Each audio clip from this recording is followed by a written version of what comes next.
just onto a couple of things. I saw on television that there's these commercials for these Star Wars helmets that are coming out. Oh. I think it's that was Wearable? it Diagnosti or no, not wearable. The Diagnosti mob or whatever. They're Oh, bringing yeah, out yeah, the yeah.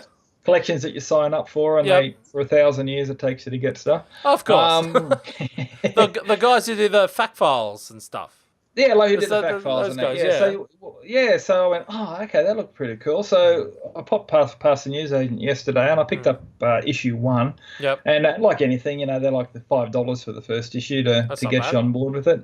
And it was Darth Vader's helmet, Oh, of and course it is. of course it is. And I tell you what, the little helmet, it comes in a nice little plastic display box, Yep. and the detail in this thing is actually very, very good. Did you take it out of the plastic display box? I haven't done. You can probably, but I haven't done that yet. I've actually put it up on my Vader shelf in my on my Star Wars Nice. cupboard up the top there. Nice. So it is like Nice. helmets overseeing everything there. But Nice. I was very impressed with it. You get like a fact file. You get a magazine with it, which is actually quite comprehensive. It goes through the whole really? character Vader, the helmet, history of the helmet, That's and cool. the Anakin's story as well. Yep. And it's very, very good. And there's actually quite a few photos in there that I actually haven't seen before. So Oh, wow. it's not bad. I'll have to go down and get one.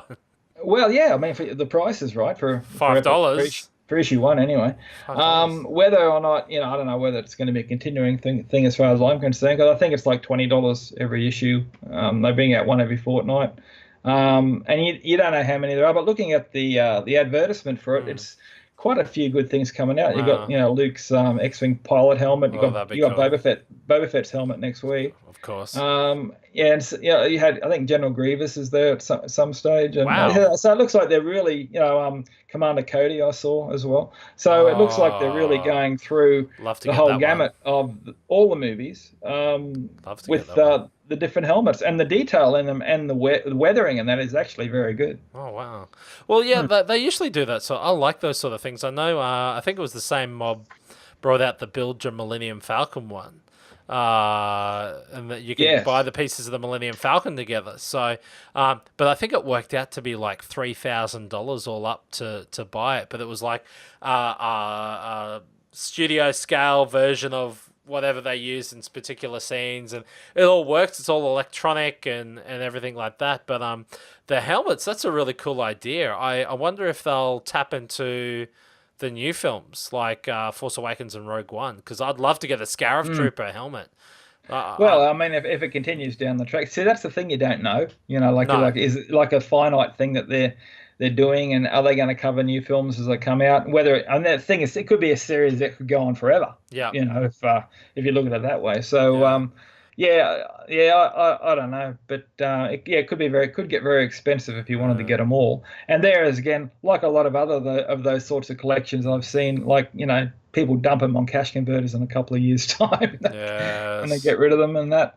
But I don't know. I was just very impressed with the quality of the first one, and it's an option for anybody out there who wants to get into collecting something cool. Go check it out. Do you know if the helmet actually comes apart like Vader's helmet does with all the detail? I don't know. Mate. I haven't cracked the plastic box yet. I might have a look at it tomorrow. Looking at it doesn't seem to go down that path when you look at the paraphernalia for it. Yeah. So I don't know. I thought it'd be cool if it did. I will do a in-depth review of the helmet, and I will probably have that on the show next week to that'd be cool, because I'd like to know what's going on. I'd like to know if there's the detail inside. Mate, you might have your own helmet before then anyway, so you have to find out yourself. I don't know. Do I want to crack it open? That's the. Hey, look, it's $5. I can buy. Yeah, great. That's Let me crack mine open. That's right. Good one. That's what I see. It's all. But if I buy two, then it's okay. It's only $5. Okay. The old.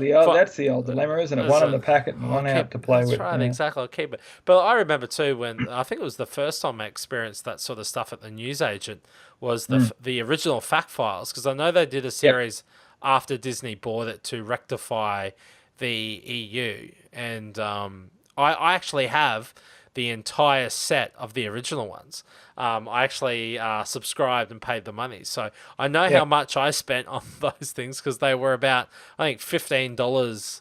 Or not 15, they're about $10 an issue after the first one. So wow, so it was like costing me about $50 a month, and like that went for a few years. But to the point where I've got a whole shelf just dedicated to those original fact files. But that was so in depth. They were amazing, and of course I had to keep everything in the right order, sequential order, because everything was broken up into vehicles and all that. So I'd spend my days pulling the cover off and then picking apart everything and then keeping the cover and putting that somewhere separate so I wouldn't lose it and all that. But that was the fun thing about those things, like anything like that, is that if you do ever subscribe, you get them in the mail and it's like, oh my goodness, and that at the beginning or end of every month it's like another one's coming, another one's coming. But I think with the helmets though, there'd probably be a couple that I would love to get.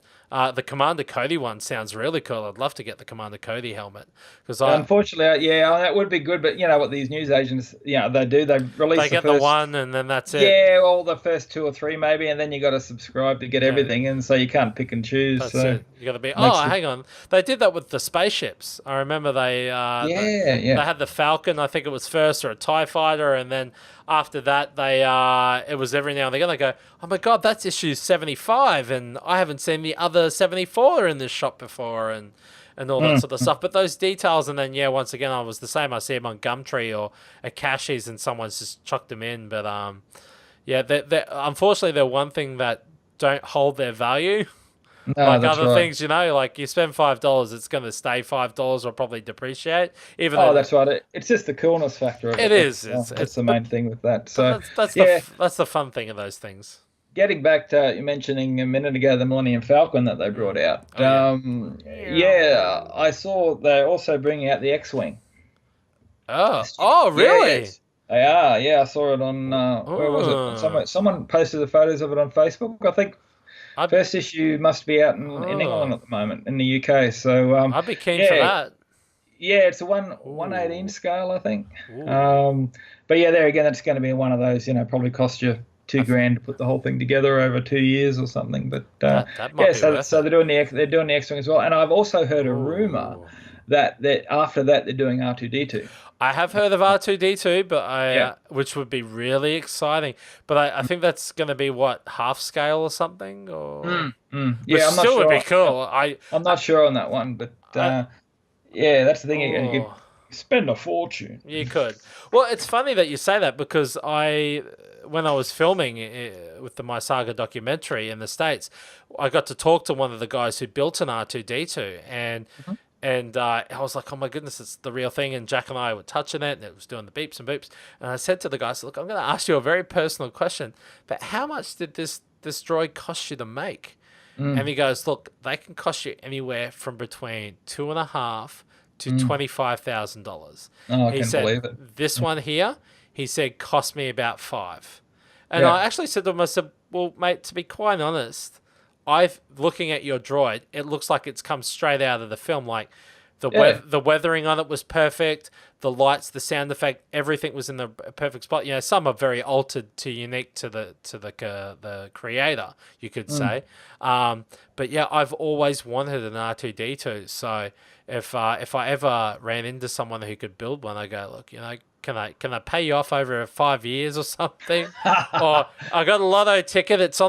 I know this one could be the one. I could win the winner's circle, the special prize. But if any listeners out there have a spare R2-D2 that they'd like to sell Adam for $10 a month for the next 20 years. 20 years. Give me a ring. He'd be into it. But that's cool that they're doing that sort of stuff. Once again, they're making those things accessible to the everyday fan who might not be technically minded, and giving them that step-by-step instruction, because there are a lot of build groups on especially Facebook. There's the BB-8 builders group and the R2-D2's builders group, and and they all help each other. Once again, it's that beautiful sense of community, whether it's collecting toys or building, and they all show their things and give an opinion on how they build things. And some of the work they do is absolutely stunning. But yeah, things like, when a company like this does the Falcon and they're doing an X-Wing, which I'm actually really excited about now that you've told me, because now I want to do the X-Wing. The Falcon was out of reach, but X-Wing could be a bit cheaper. But R2D2, I have to admit, I've always wanted an R2D2. So that was cool news to hear. I didn't know that. So that's awesome. Yeah, there you go. Yeah, you've made my day. You've made my day. You've made my day. The episode has been worth recording then. It has, just to hear that, because I had no idea, and now I know.